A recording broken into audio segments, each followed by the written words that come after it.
അകത്ത് പ്രകാശമുള്ളവനാണ് ഭാരതീയൻ.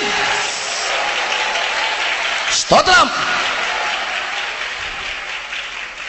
ഇനി ത്രിവർണ്ണ പതാക, മുകളിൽ കുങ്കുമം, അടിയിൽ പച്ച, നടുക്ക് വെള്ള. എന്താ കുങ്കുമം? ധീരതയെയും ത്യാഗസന്നദ്ധതയെയും സൂചിപ്പിക്കുന്നു. അടിക്കാനും ഇടിക്കാനും തല്ലാനും കുത്താനും കഴിവുള്ളവനാണ് മുകളിൽ കാണുന്ന ഈ കുങ്കുമം.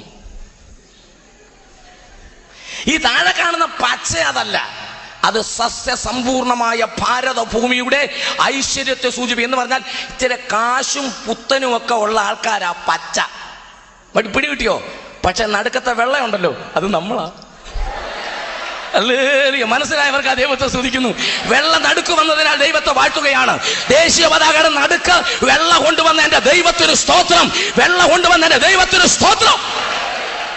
തീർന്നില്ല. ഈ ചക്രം ഉണ്ടല്ലോ, ഈ അധികാരത്തിന്റെ ചിഹ്നം അശോക ചക്രം, അത് വെള്ളയല്ല. അത് പച്ചയ്ക്കും കൊടുത്തില്ല, കുങ്കുമത്തിന് ദൈവം കൊടുത്തില്ല, അത് വെള്ളയ്ക്കാ തന്ന ഗ്ലോറി. ഇനി കേൾക്കണോ? അശോക ചക്രം എന്നാ അതിന്റെ പേര്. ശോകം ദുഃഖം, അശോകം ദുഃഖം മാറുമെന്ന്. അപ്പോൾ ദുഃഖം മാറണമെങ്കിൽ വെള്ളേ വരണം. നീ പച്ചയാണേലും വരണം, കുങ്കുമമാണേലും ദുഃഖം മാറണേ വെള്ളേ വരണം. ഹല്ലേലൂയ. മനസ്സിലായവർക്കായി ദൈവത്തെ സ്തുതിക്കുകയാണ്.